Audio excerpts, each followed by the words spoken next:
Gecəniz xeyir olsun. Salamlayıram hər birinizi və alqışlara görə çox sağ olun. Təşəkkür edirəm hər birinizə. Və ilk öncə elə bugün əvvəl də müsahibində bildirdim. Elə mən azarkeşlərimizi təbrik eləmək istəyirəm. Hər birinə öz təşəkkürümü bildirirəm və həqiqətən bu qalibiyyət, bugünkü qalibiyyət onların haqqı idi. Bütün oyunlarda bizimlə oldular, komanda ilə, bütün oyunlarda öz komandalar Qarabağlı oldular və bəlkə bizdən daha çox bu qalibiyyəti istəyən azarkeşlərimiz var idi. Və onların duaları bizə böyük bir zəfər nəsib elədi və təşəkkür edirəm onlara, hər birinə. Və futbolçularımı əlbəttə ki, təbrik etmək istəyirəm. Çox əziyyət çəkdilər meydanda və qalib gəlmək üçün təkcə istək, aqressiya yox və insanlı oyun var idi meydanda. Və bugün bəlkə də oyunda, bəzi oyunlarda olmadığı insan var idi, hansı ki sona kimi həm qalibiyyətə inanmaq, həm oyun nizamını pozmamaq, həm birə-bir mübarizələrdə daha möhkəm olmaq. Və belə çox sevindim həm azarkeşlərimiz adına, həm də futbolçularımız adına və həm də Azərbaycan futbolu adına. Və bu qədər təbrik edirəm bir daha hamını. Buyurun, suallara keçə bilərik. Buyur Rəyana xanım.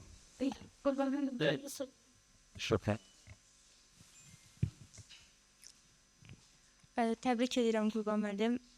Möcüzələrə inanırsınız? Möcüzə nəyə deyilir? Ümumiyyətlə, möcüzələrə inanırsınız? Möcüzə bilmirəm belə, amma belə bu cür qalibiyyətlərə inanıram.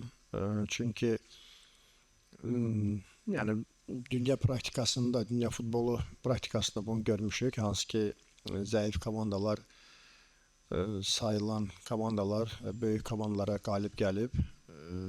Ümumən yəni mən bu cür hallara inanıram, belə hallara inanıram. Fərəc.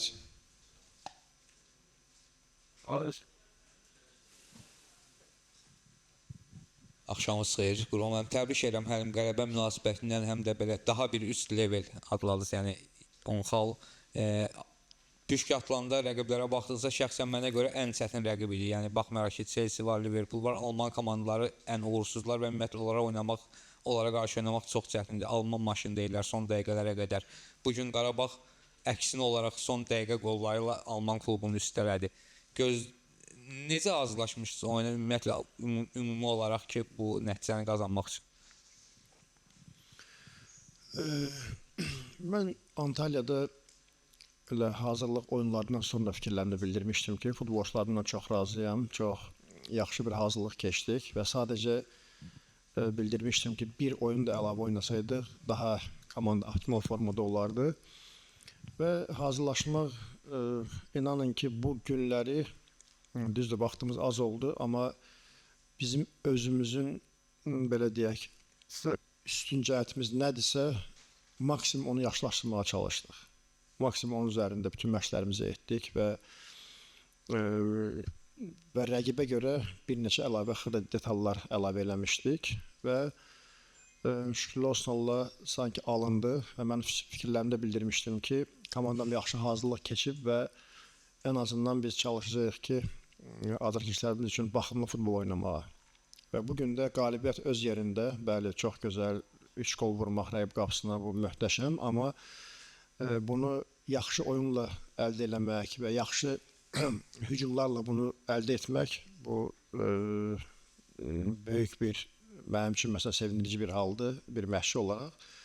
Və belə daha sadə, daha sərbəst oynamaq, əlbəttə ki, daha güvənli olmaq və ən başda daha cəsarətli olmaq. Yəni belə bir fikirlərimiz, belə bir danışıqlarımız olmuşdu, pozitiv notlarda. Və keçən ilki uğursuzluq deyirik, amma sanki ayaqsız oyunda belə bir fikirlər formalaşmaya başladı. Yəni o, belə deyək, hansı ki futbolçulara çox təsir eləmişdi, çox üzgün olmuşdular həmin oyundan sonra. Sadəcə onu geridə qoyub bizim şansımızdan maksimum istifadə etmək kimi daha çox belə fikirlər danışırdı futbolçularımızla və belə və mənim razı qaldığım öz oyun keyfiyyətimizi daha da yaxşılaşdırdıq bugün. Buyurun. Fanatas saytından Kamil Xudiyev, Qurban müəllim, qələbə münasibətilə təbriklər. İndi azarkeşlərin ən böyük xəyalı Liverpoolu Enfielddə büdrətməkdir. Bu möhtəşəm qələbədən sonra Liverpool maçını gözləyən bütün azarkeşlərimizə nə mesaj vermək istəyirsiniz? Yəni biz inamlı gedəcəyik ora, Liverpoola. Yəni ümumən bütün komandalar üçün o stadionda oynamaq heç də asan deyil. Çünki İngiltərənin ən köklü klubudur və İngiltərənin ən çılğın azarkeşləri olan klubudur və sadəcə mən həmin oyunda çəkinməyərək futbolçularla oynamağı tövsiyə eləyəcəm və o həqiqətən elə o böyük futbol düşündükdə, böyük futbol dedikdə elə bəlkə də elə bir nömrəli stadionlardan biridir. Hansı ki Liverpool həmişə həm öz oyunu ilə, öz çılğın azarkeşi ilə seçilib, ən davakar azarkeşləri ilə seçilib. Avropanın demək olar ki, bəlkə də bütün ölkələrində, bütün şəhərlərində bir çəpə yaradıblar. Və belə stadionda oynamaq əlbəttə ki, futbolçularıma məncə böyük bir ləzzət verməlidir və bunu mən futbolçularımdan tələb eləyəcəm ki, minimum buradakı oyunu, bugünkü oyunu qoruyub saxlamağa və belə xeyirlisi Allah köməyimiz olsun. Allah nə nəsib eləsə o da olacaq və sadəcə azarkeşlərimiz də istərdim ki, bu oyundan həzz alsınlar. Gəlin. Təbrik. İnşallah. Buyurun. Belə indi Cənab Prezidentin təbrikini göstərirdi. Bir daha sağ olsun, təşəkkür edirəm. Mən də elə Cənab Prezidenti və xalqımızı təbrik edirəm. Buyurun Mehman. Qurban müəllim, 2 sual var, təbrik edirəm qələbə münasibətlə. İnşallah davamı gəlsin play-offda görə Qarabağa. Birincisi, Bəhlulla bağlı sual vermək istəyirdim. Hər halda bu oyunda buratılan qollarda müəyyən belə deyək də uğursuz çıxışı oldu. O məşhur kinoda demişkən onu bağışlamaq olarmı? Niyə də yox? Yəni ümumiyyətcə futbol belə deyək də xəta oyunudur da belə deyək. Yəni olur belə hallar. Amma zaten əsl olsun ən böyük xətaları da, ən çox xətaları da müdafiəçilər eləyir. Bəhlulun da bəxti gətirməyib ki, müdafiəçi olub. Onun başına gəl belə hallar. Amma sanki o gol, bu gol elə idi ki, bugünə kimi olan xətalarını bağışlamaq olar. Belə deyək. Murad. Oxazdan Murad Qurban müəllim, təbrik edirəm qələbə münasibəti ilə. Düzdür, qələbə gəldi, amma Qurban müəllim, hakimin qərarlarına bağlı sual vermək istəyirdim. Doğrudan da biz çox əsəbləşdik onun qərarlarına. Demək olar ki, penalti epizodunda eyni vəziyyət yarandı. Lakin Eintrachtın qapısına deyil, Qarabağın qapısına penalti təyin edildi. Sizin bu barədə fikriniz nədən? Yox, bir de yüzden şahane felsefte o zaman felsefte hacına da sağlıklı geliyor. Ve de hep işlememe etmezdim de şeyin bu yapıcı. O da ilk defa dilemendi. İndi yazıb.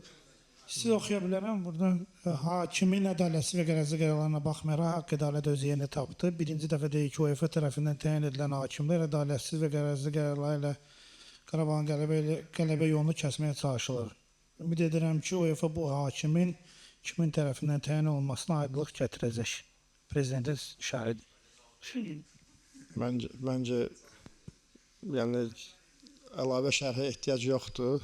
Əlbəttə ki, mən də sizin kimi hirsləndim, amma tez biraz özümü ələ ala bildim. Amma normaldır, futbolda belə hallar olur və məncə çox geniş və çox ətraflı, çox düzgün cavabı elə Cənab Prezident bildirib. Təşəkkür edirəm bir daha. Hacı Mərdan buyur. Qurbanlarım, mən ilk öncə təbrik edirəm, həm də təşəkkür eləmək istəyirəm ki, həm Azərbaycan xalqına, həm də biz idman ictimaiyyətinə belə bir gözəl Hacı özünü çəksə, yoxsa məni çəkirsən?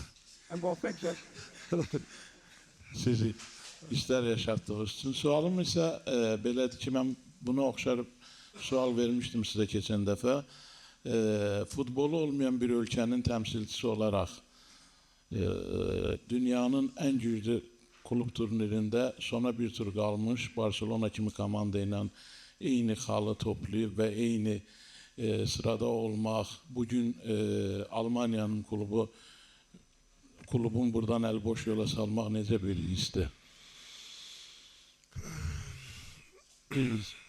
Hacı, futbolu olmayan biraz ağır olar ölkə üçün. Futbolumuz var, əlbəttə ki. Sadəcə daha da yaxşı inkişafa ehtiyac var və inanıram ki, hər şey pillə-pillə qarşıdakı illər daha yaxşı olacaq. Çünki yeni rəhbərlik, yeni ideyalar, yeni fikirlər.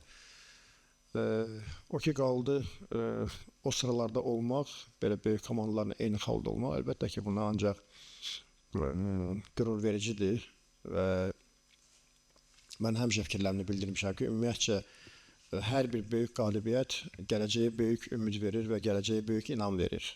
Ona görə yəni, belə qalibiyyətlər həm məni bir məşqçi kimi, həm futbolçuların bir futbolçu kimi, həm klubu böyük bir, daha da böyük olmaq üçün fürsət düşür əlimizə və eləcə də bu cür komandaların bura gəlməsi və yenə də belə qalibiyyətlərin olması futbolu azarkeşlərimizə sevdirir.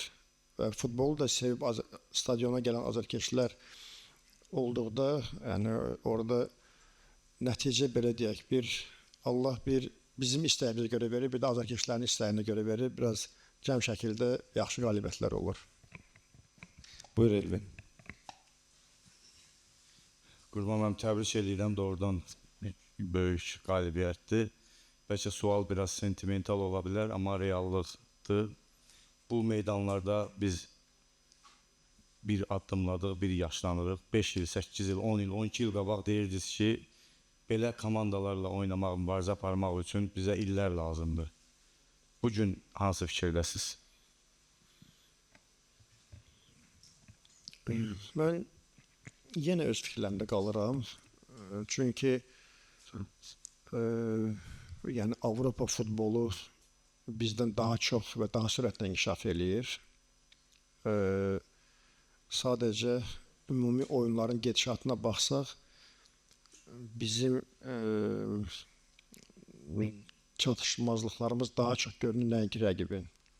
Yəni ümumi biz həmişə oyunu analiz eləyəndə baxırıq ki, rəqib bizim bəzən düşdüyümüz epizodları onlar daha soyuqqanlı qəbul edirlər.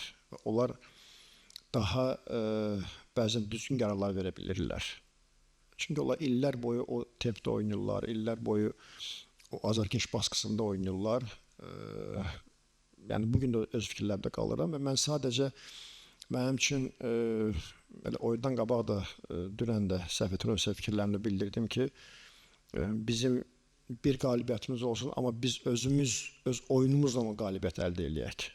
Hansı ki, məsələn, o suallar oldu ki, səhv etmirəmsə, bəs yeni məşqçi gəldi, ola bilər sistem dəyişdi, hələ Kənan səhv etmirəmsə vermiş sualı, ki, bəs bu bizə mane olacaqmı? Dedim, bəli, biz biraz fərqli hazırlaşmışdıq, amma belə oyunlarda bu hallara görə bizim öz oyun sistemimiz olmalıdır, bizim öz prinsiplərimiz olmalıdır ki, rəqibin hansı sisteminə, hansı dəyişiklinə baxmayaraq ki, biz yenə də meydanda dominant futbol oynaya bilək, biz olaq, yəni biz oynamağı, biz öz qalibiyyətimiz, öz oyunumuzla qalibiyyəti əldə eləyək və belə bizim oyunlarımız olub. Belə bugünkü oyun da elə bu oyunlardan idi. Biz öz oyunumuzdan sonra kimi əl çəkmədik. Rəqib bastı biraz, yenə ciddi müdafiə olunmaq istədik. Top bizdə oldu, yenə də başladıq öz hücumlarımızı hazırlamağa və topa sahib olmağa. Amma buna baxmayaraq, yəni dediyim kimi bu hallar əslində olsun biraz az olur. Amma Avropa dediyim kimi onlar çox sürətlə inkişaf edirlər. Çox. Mən təbrik edirəm sizi və komandanızı.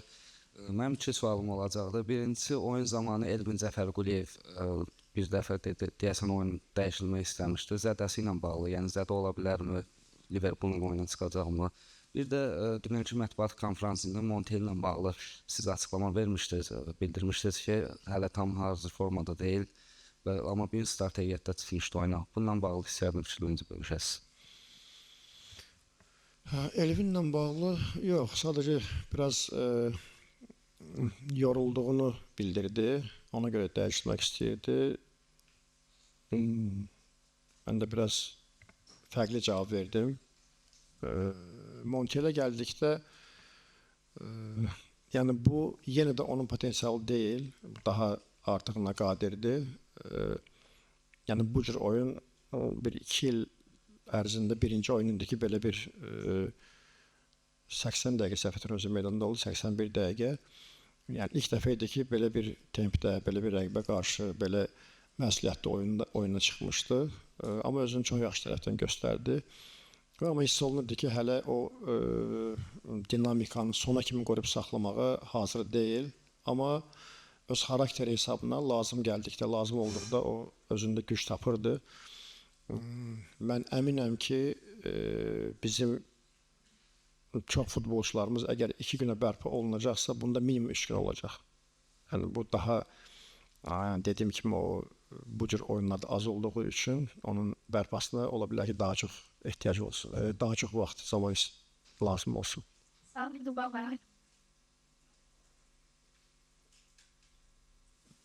Salam, hər vaxtınız xeyir. İlk növbədə qələbə münasibətilə hər birinizi təbrik edirəm. 2 sualım olacaq. Ümumiyyətlə oyunda hansı çatışmazlıqlar var idi? Əsasən Zubrin oyunundan razı qaldınızmı? Bir də Liverpool oyununda Kadini görə biləcəyikmi?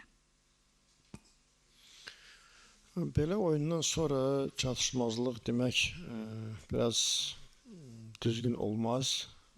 Sadəcə yəni bizim elə oyuncularımız var ki, onların belə deyək də ola bilər ki, qol epizodunda az olsun, ola bilər hansısa oyunda qol vurmasın, amma onun etdikləri bizim oyun balansını qoruyub saxlamaq üçün ən vacib olan oyunculardandır. Bunlardan biri də Zubirdir. Yəni biz ümumi bütün oyunlara baxsaq, Zubir komandada ən çox topla davranan futbolçudur. Elə futbolçular var, məsələn 40 dəfə oyun içində olurlar, 40 dəfə top alırlar, elə futbolçular 50 dəfə, amma Zubir hər oyun götürsək fərqi yoxdur. Avropa oyunu, bizim oyun 60, 70, 80, 90, 100 bizim çempionatda. Yəni bu qədər topun da bir futbolçu olması, bu bizdə topun nə qədər qalması deməkdir. Yəni bizim nə qədər əlavə çıxışlarımız olmağı deməkdir. Yəni onun o tərəfləri var ki, hansı ki bəzən bəlkə də onlar analiz olunmur. Çox razı qaldım Zubirdən və həm hücumda, həm müdafiədə. Yəni mən əminəm ki, bugün ən çox meydanda hərəkətli olan futbolçulardan birincisi olacaq Zubir. Belə razı qaldım. Başqa sual yox idi deyəsən.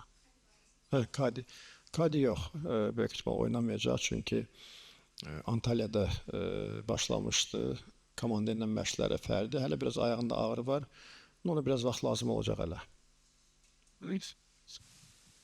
Qurban müəllim, sualım sonuncu qoldan bağlıdır. Epizoddan əvvəl kornerdən öncə siz Mikalyo və yadımda qalan digər futbolçu kimi arxaya gəlməyə çağırdınız. Bir neçə dəfə işarə ediniz ki, biraz da arxaya çəkir və həmin epizoddan sonra Mikalyo topu qəbul elədi, hücum başladı və qol vurdunuz. Bu epizodla bağlı fikirlərinizi bilmək istəyirəm ki, yəni əvvəlcədən düşünmüşdünüz bunlar sonunda belə olsa, standart vəziyyət olsa belə olacaq? Yox, ben düşünməm, sadəcə oyun gedişatında olan bir epizod idi.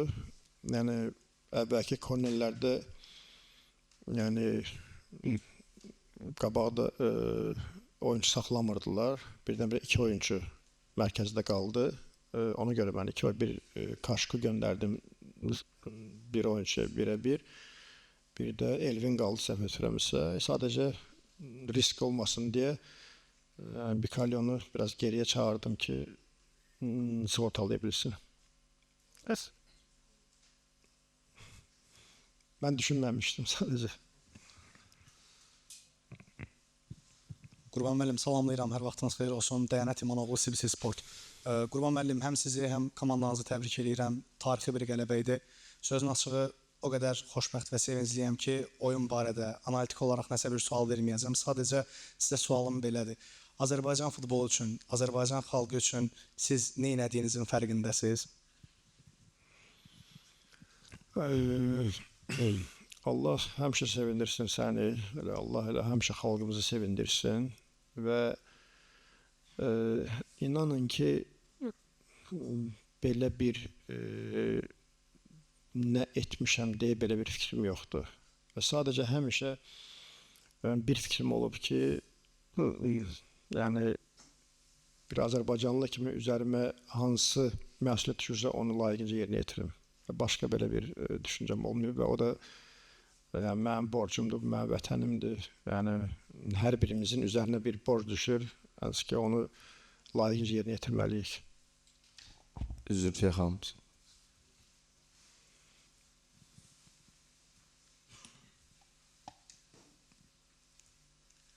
Salam Qurban müəllim, təbrik edirəm sizi.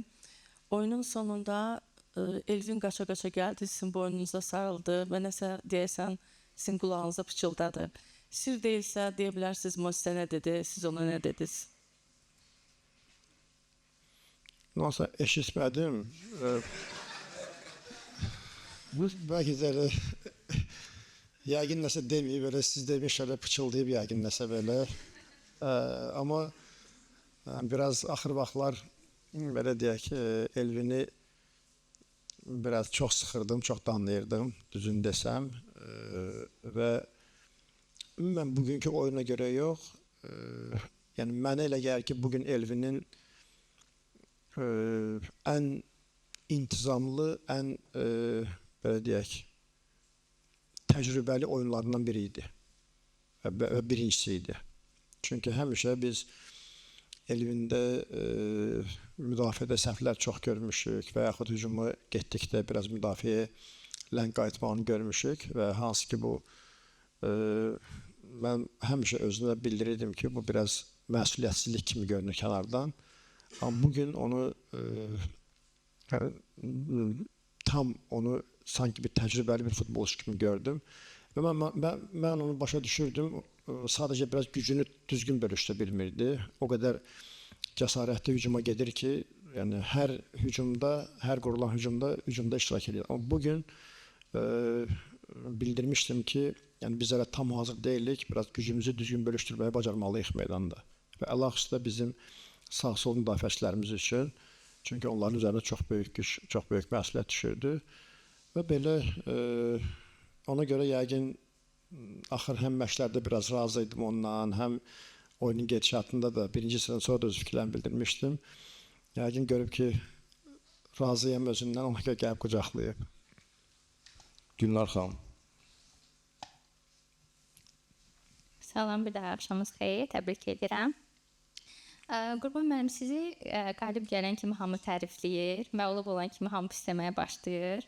Amma hər ikisində çox səbirlə insanlara cavab verirsiniz, fikirlərinizi bildirirsiniz. Bu enişlər, yoxuşlar sizi motivasiyadan salmır və bunun sirri nədədir?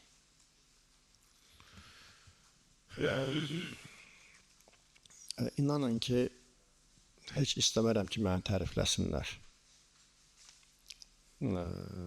Vallahi düz deyirəm, ürəkdən deyirəm bunu.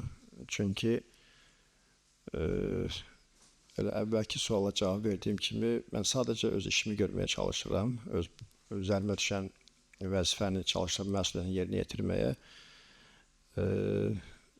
və tənqid etməklərini istəmərəm, düzün desəm. Çünki istər-istəməz hər birimiz insanlar, biz bilmirik ki, kimin hansı problemləri var. Bugün mən bilmirəm, siz bilmirsiniz ki, mənim hansı problemlərim var. Bəlkə mənim həyatda problemlərim var, bəlkə mənim futbolçuların həyatda problemi var. Bəzən özümüzü tam oyunu motivasiya edə bilmirik. Yəni belə hallar olur. Ona görə tərif və sonda bəzən görsən insan həyatda və yaxud işində elə bir səhv eləyir ki, görsən o təriflər hamısı qalır geridə. Ona görə ki, sabah istəmərəm ki, belə bir hallar olsun və mən ümumiyyətcə həmişə fikirlərimdə bildirmişəm ki, mən öz xalqımı, millətimi çox istəyirəm və nə də olsa, nə tənqidlər də olsa, yəni nə olasın ki, özümüzük, qardaşıq, bacı, qardaş, bacı, valideyn, yəni belə normal qəbul edirəm. Sadəcə tərif istəmirəm, belə deyək, bir sözlə. Arxalarız. Sıklarız. Sabah saat 9-da məşqimiz var. Anlarım. Yox, sual o qədər uzun deyil. Qurban müəllim, təbrik edirəm. Mən xatırlamıram Braqa ilə oyundan sonra son dəqiqələrdə qol vurub qalib gəldiyinizi və Guardiolanın oyun stilini çox sevirsiniz, amma əlinizdə seçim olsa Fergie time yoxsa Guardiola stil olaraq, yəni qalib gəl. Guardiolanın stilində oyun oynadıb qalib gəlməyiniz daha xoş gəlirsə, yoxsa bu Fergie time, yəni son dəqiqə qolunda, o oyunda son dəqiqədə qol vurub qalib gəlməyiniz? Yəni bizim ümumiyyətcə belə deyək də, mən inanmıram ki, elə bir komanda yoxdur ki, son dəqiqələrdə qol vuraraq qalib gəlməsin.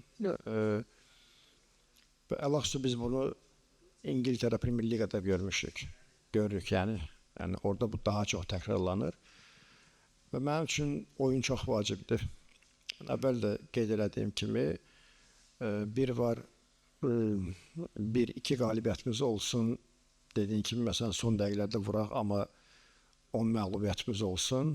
Bir də var ki, öz oyunumuzla qalib gələrək fərqi yoxdur. Əvvəldə vurduq, oyunun ikincisi də vurduq və yaxud sonlarda vurduq. Amma öz oyun üslubumuz çox vacibdir. Və sadəcə deməzdim ki, sırf Guardiolanın oyun üslubunda oynayırıq, çünki onu biz oynaya bilmərik. Onlar dahidilər, onlar tam başqadılar. Amma sadəcə onun belə deyək, həm oynatdığı futbol, həm tövsiyə etdiyi futbol, belə deyək, yəni əsl futboldur.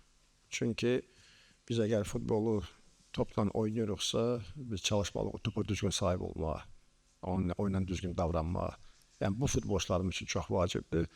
Və bunu da bacarmırıqsa, azarkeş ondan məsələ həzz alır. Bəzən görsən, bizim elə epizodlarımız oldu ki, bugün rəqib pressing eləyirdi. Bizimkilər qısa bir zonada 1, 2, 3, 4 pasdan çıxırdılar və azarkeşlər ona əl çalırdılar. Onun ləzzəti başqadır.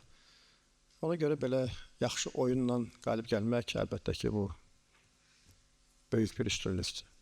İsarət. Qurban müəllim, oyundan sonra Tahir bəy açıqlamasında paltar dəyişmə otağında baş verənlərə münasibət bildirərkən bilir ki, Qurban müəllimin xasiyyətini bilirsiniz. Yəni o bir saniyə orada qaldı və bitdi onun üçün və növbəti oyunlar. İndi onun söz olmasın, kəndimizə gələk, həftə sonu Premier Liga başlayır. Bu qəribəni unutduq. Uzun illərdən sonra Qarabağ qış fasiləsinə çempion kimi yox, ikinci pillədə getdi. Bu haqda Tahir bəydən soruşdular. Bu sizi narahat eləmirmi? Eyni sual olaraq, yəni çempionluq yolunda növbəti mövsüm üçün. Görünür odur ki, daha çox əziyyət çəkmək olacaq, daha çox futbolçularımızla ünsiyyətdə olmalı olacaq. Çünki hələ ki bizim qrafikimiz sıxdır və qarşımızda ciddi rəqiblər var. Sabah bu il çox yaxşı performans göstərir, çox iddialıdır və digər komandalarımızda Neftçi dəyişiklik olub, Araz Naxçıvanda dəyişiklik olub, yəni Zirə var və digərləri, hansı ki Sumqayıt yaxşı performans göstərir və görünür odur ki, dediyim kimi daha çox əziyyət çəkməliyik, amma narahatçılığımız həmişə var. İstənilən oyundan öncə narahatçılığımız var. Çünki biz dəfələrlə bunun şahidi olmuşuq ki, heç biriniz gözləməmiş ki, biz hansı komandaya məğlub olaraq, amma o oyunları məğlub olmuşuq. Çünki bizdə biraz daha yenə qeyd edirəm, sıx qrafik olduğu üçün rotasiyalarımız çox olur. Narahatçılığımız var. Var ki, varsa da deməli məsuliyyətimiz var. Son sual Mehman.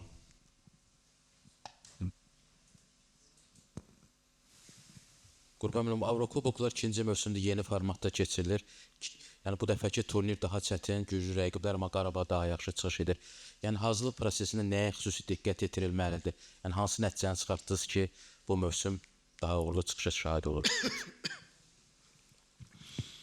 İlk olaraq təcrübə, İlk olaraq təcrübədir.